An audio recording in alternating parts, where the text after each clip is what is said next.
Hola, estamos en el tercer video de esta serie de cómo conducir a tus hijos a Cristo, conservarlos con Él, basado en el libro de cómo conducir a tus hijos a Cristo de Ray Comfort.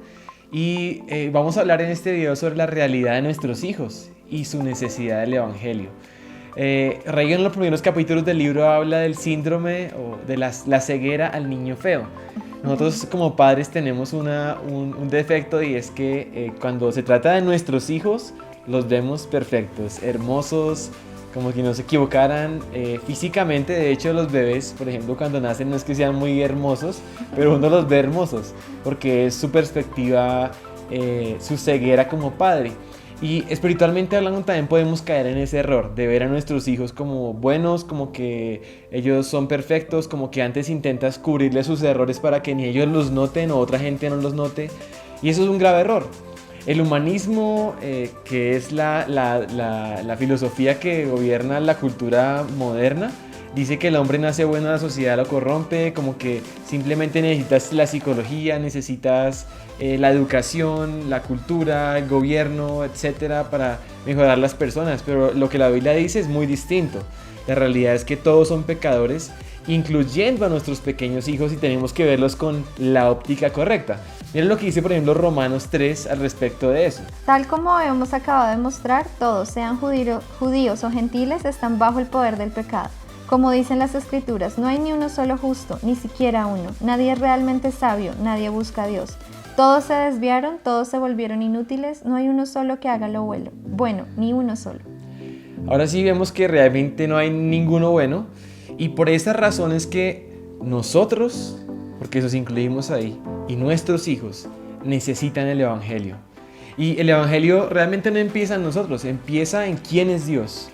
El Dios verdadero es un Dios que no se acomoda a nuestros pensamientos, ni es un Dios chiquitito que simplemente podemos jugar con él, sino el Dios verdadero se ha revelado y es santo, es justo, es soberano, es temible. Ese Dios precisamente aborrece el pecado, y su ira se manifiesta de manera natural por su naturaleza hacia el pecado y hacia el pecador. Y por esa razón nosotros como pecadores estamos en un grave problema. Por esa razón necesitamos el Evangelio. Quizás algunos dirán, no, pero no es tan drástico. Si las personas son buenas, yo soy una buena persona, yo no le hago mal a nadie. Realmente tenemos una idea de la bondad muy relativa, muy comparado con otros, pero saben que realmente los estándares no son otros, ni son mis ideas, sino es el estándar de Dios. Realmente tenemos que elevarnos por encima de los estándares humanos y ver desde la perspectiva divina. Por ejemplo, el joven rico, una historia muy famosa en Marcos capítulo 10, si ustedes la leen, él viene y le dice a Jesús, se arrodilla delante de él y le dice, Maestro bueno, ¿qué haré para heredar la vida eterna? Y Jesús lo primero que le dice es, ¿tú por qué me llamas bueno? Si bueno hay uno, y ese es Dios. Este hombre tenía un entendimiento muy superficial de lo que realmente era ser bueno, porque esa categoría no se aplica entre los hombres, sino solamente se aplica a Dios. Si tenemos esa perspectiva, entonces podemos ayudar a nuestros hijos, en lugar de que se sientan cómodos con su propia justicia y con su propia supuesta bondad, más bien ayudarles a ver su realidad y ayudarles a ver por qué necesitan un Salvador. Así es, y una de las herramientas que Dios nos ha dejado en su palabra es el uso de la ley moral, de los 10 mandamientos y todas aquellas leyes morales que podamos encontrar en la palabra. Porque estas son importantes no porque nos salven ni porque nos justifiquen, sino simplemente porque es un paso para la gracia, para que podamos ver nuestro corazón sucio que requiere y necesita un Salvador. Pero esto los vamos a ver más adelante en los siguientes videos. Tienen que no perderse los siguientes videos. Pero si nos miramos ante el espejo de la ley moral de Dios, su estándar, vamos a quedar culpables. Porque si hemos mentido, somos mentirosos, y los mentirosos tendrán su parte en el lago de fuego, dice la Biblia. Si hemos robado algo, no interesa el valor, también seremos culpables de robo como ladrones. O de hecho, dice Jesús que no cometerás adulterio, estaba escrito en la ley. Pero yo les digo, cualquiera que mire a una mujer o a un hombre para codiciarlo ya cometió adulterio en su corazón. O aún el odio, por ejemplo, el Señor lo ve como homicidio. Oísteis que fue dicho, no matarás, pero yo les digo, cualquiera que odie a su hermano o le diga fatuo o lo insulte, es culpable de homicidio. Si hemos codiciado, deshonrado a nuestros padres, hecho nuestra idea de Dios a nuestra manera, definitivamente no tenemos escapatoria. Simplemente somos culpables, y si Dios nos juzga en base a su ley santa y perfecta, vamos a terminar no de manera injusta, porque somos tan buenos en el infierno, sino de manera justa, porque somos pecadores en el infierno. Y eso probablemente para muchos es aterrador. Quizás uno cuando oye hablar del infierno, del juicio, de un Dios temible, uno quisiera como que hasta evitar que los niños vean esa perspectiva de Dios, como que no asustarlos, pero necesitamos encontrarnos enfrente y cara a cara ante el Dios santo que tenemos, el Dios verdadero, que no ve como menor y como cosa menor nuestro pecado. Entonces, ¿qué es el Evangelio? Y por eso quisiéramos leerles 1 Corintios 15 y que ustedes también puedan en sus casas en algún momento poder estudiarlo.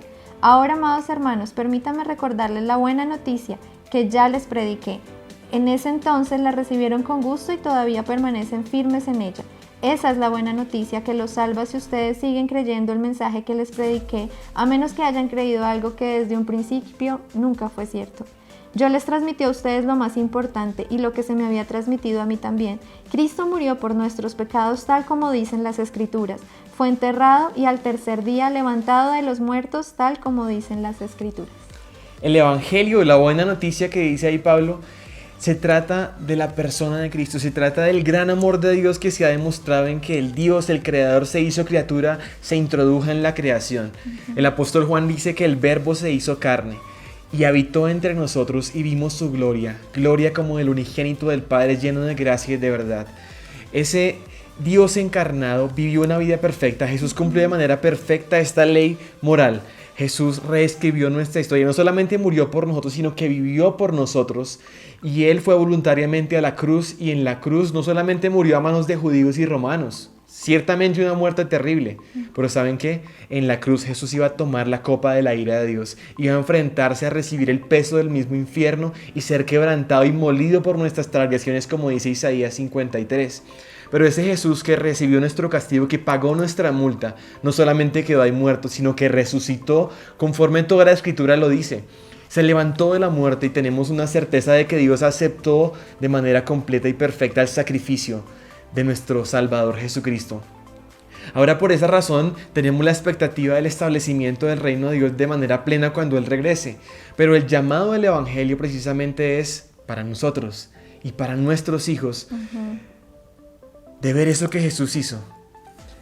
El llamado del Evangelio es tan radical que no simplemente significa que Dios nos va a ir cambiando y nos va a ir reformando y va a ir como que así como la psicología lo haría. No, el llamado es tan radical que Jesús dice: si alguno no naciere de nuevo, no puede ver el reino de Dios. Necesitamos una nueva naturaleza. Nuestros niños necesitan un nuevo corazón. Y eso solamente lo puede producir el poder del Espíritu Santo al hacerlos y engendrar a los hijos de Dios. ¿Cuándo qué? Cuanto se arrepientan y pongan su fe en Jesucristo. El Evangelio es poderoso, transforma vidas, transforma mentes, transforma corazones y transforma una nueva vida de ahora en adelante. Hay un cambio nuevo, hay un nuevo nacimiento y esto es lo que debemos reflejar en nuestra vida como cristianos, en nuestra vida como padres y también poderles enseñar esto a nuestros hijos. Ellos necesitan entender que la salvación requiere dos cosas importantes, que es el arrepentimiento y la fe en Jesucristo para salvación. ¿Qué es el arrepentimiento? Y podemos enseñarles con nuestra vida. No se trata tanto de que seamos perfectos y nunca más vayamos a pecar. Estamos en un cuerpo que realmente es pecaminoso y estaremos en una lucha contra el pecado a muerte y hasta la muerte. Entonces, esto es lo que nuestros hijos tienen que ver. Por eso les hablábamos acerca de esto en videos anteriores, de que nuestra propia experiencia ayuda a nuestros hijos a que puedan entender el arrepentimiento, que nos vean como adultos en esa lucha constante contra el pecado. ¿Y qué hacemos frente a eso? Como Cristo viene entre nosotros y nos cambia la manera de pensar en respecto al pecado. Eso es el arrepentimiento. Cuando tu mente cambia, metanoia, un cambio de mente con respecto al pecado. Cuando un niño va a mentir, ya no es como antes si realmente hay un arrepentimiento, porque sabe que está mal, sabe que delante de Dios esto es aborrecido por él y nos separa de Dios. Entonces él ya lo piensa, ya lo analiza. Si lo llegó a hacer, aún se pone triste porque sabe que está mal y se pide perdón delante de Dios. Esto es el arrepentimiento y queremos que nuestros hijos lleguen hasta allá. También está la fe. Fe para creer en que Jesucristo tomó tu lugar y que realmente Él es tu Salvador, que tú te merecías ese castigo, pero que ya no cayó sobre ti ese pecado, sino que ese castigo del pecado, sino que Jesús va y toma tu lugar. El Padre que nos ama tanto, envió a su único Hijo a tomar nuestro lugar. Y es creer en eso, creer que Jesús murió por nosotros y resucitó. Arrepentimiento y fe son dos cosas importantes que debemos enseñarle a nuestros hijos y que es un trabajo continuo que vamos a tener. Y para esto hay varias analogías que nos gustaría poderles enseñar para que pueda ser un poco más fácil de aprender esta parte y también para enseñarle a nuestros hijos. Es como un paracaídas esa fe. Una cosa es saber que tú sabes que el paracaídas te sirve y te va a salvar cuando vayas a saltar de un avión. Otra cosa muy diferente es si lo tienes puesto y saltas del avión. Son dos cosas muy diferentes. El ponerse y vestirse del Salvador y creer en Jesús y ver cómo Jesús transforma tu vida. Empieza a cambiarte y realmente Él está en ti y Jesús es ese espejo que nos muestra delante del Padre. Ya Dios nos mira a través de los ojos de Cristo. Eso es fe para salvación y el paracaídas es un buen ejemplo que puedes enseñar a tus hijos para entender lo que realmente significa vestirse del Salvador. También otra analogía es la de la barca. Cuando nosotros recibimos a Jesús como Señor y Salvador y lo hacemos no solamente como Salvador, si se fijan también es Señor. Y esto es algo que nos cuesta como adultos y también enseñarle a nuestros hijos a que Dios tome el control de nuestra vida. ¿Y cómo lo podemos hacer? Es como si tú estás en tu barca tiene un huequito y está realmente destinada a hundirse. Pero Jesús está en su barca, extiende su mano hacia ti y te dice, ven, pasa a mi barca que te daré salvación y vida eterna. Tú te pasas a la barca de Jesús, pero ¿qué pasa? Ya no es tu barca, es su barca. Es decir, que Él es el capitán y Él es el que toma control de tu vida. Eso es que Él también no sea Salvador, sino también nuestro Señor. Estas analogías son excelentes. Y a mí algo que me impresiona es ver lo que sucedió en la cruz, porque había dos ladrones al lado de Jesús en la cruz y ellos nos muestran esa faceta de las personas respecto a Cristo y nos muestra también precisamente esos dos pasos que me mencionó mi esposa, el arrepentimiento y la fe, como poderosos para poder aplicar la salvación a nuestra vida. Alguno de ellos ve a Jesús, ese mismo Jesús, y dice, si eres el Hijo de Dios, bájate de la cruz, sálvate y sálvanos. Y quizás esa es la actitud de muchos hacia Jesús, esperando que Dios haga algo. Si eres Dios, ¿por qué no haces algo? Si eres Dios, ¿por qué hay maldad en el mundo? Si eres Dios, ¿por qué me sucede esto a mí? ¿Por qué pasó esto a mi familia?